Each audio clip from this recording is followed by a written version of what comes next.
Remember the high-range drink driver who hit the man walking his dog out the front of Maitland Library in March 2024?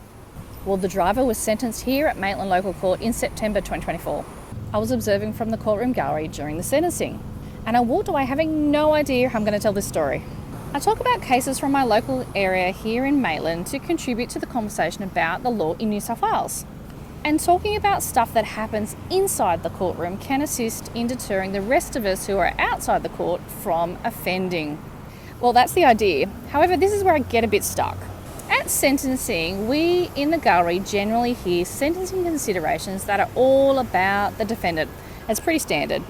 So I'm sitting in the gallery not expecting to hear heaps about the man and his dog. However, to be honest, I was expecting at least a mention. Nope, nothing. Instead, in my opinion, the focus was more about the defendant essentially getting back on the road. That's my opinion. I'm happy if you want to get a copy of the transcript and disagree.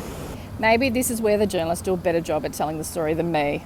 So how can I, a member of the public who's not a journalist, make a contribution to the conversation? Well, I'm going to attempt to tell the story of high-range drink drivers collectively. Not just individual stories here and there about high-range drink drivers. Rather about them as a group of defendants. Sitting in the courtroom gallery, I have formed the opinion that there are 4 groups of high-range drink drivers. First, high-range drink drivers who don't get caught. They are out there and they never make it to the local court. Who are they? We don't know. Second type are those high-range drink drivers who do get caught. They somehow cross paths with police and get caught. I'm going to say generally these people get charged with the offence that is high-range drink driving. Third type, those that get caught after crashing and or injuring someone. The Maitland Library lady falls into this group. She got caught after hitting the man walking his dog on the footpath and then crashed into some buildings. I'm going to say generally these people get charged with more than one offence. First, of course, high-range drink driving, but also negligent or dangerous driving, occasioning grievous bodily harm. Then the last type are those high-range drink drivers that cause the death of someone. The fourth type is likely to be charged with dangerous driving, occasioning death. Or they might not be charged at all. What? Yes, high-range drink drivers are also at risk of being killed in the car crash. When the driver is killed, they're not charged. So there's no case here in the New South Wales Local Court. Instead, the matter usually goes to the New South Wales Coroner's Court.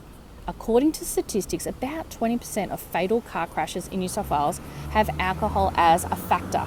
So to tell the story collectively, I'm going to have to look across different offences and possibly from different courts. I think it's luck that separates the different types of high-range drink drivers. Only luck separates the offence that is drink driving causing grievous bodily harm and the more serious drink driving causing death. Would talking about the realities of high-range drink driving when we talk about those just caught type cases have more of an impact to deter people? Be deterred by drink driving before the drink driving causes injury or death.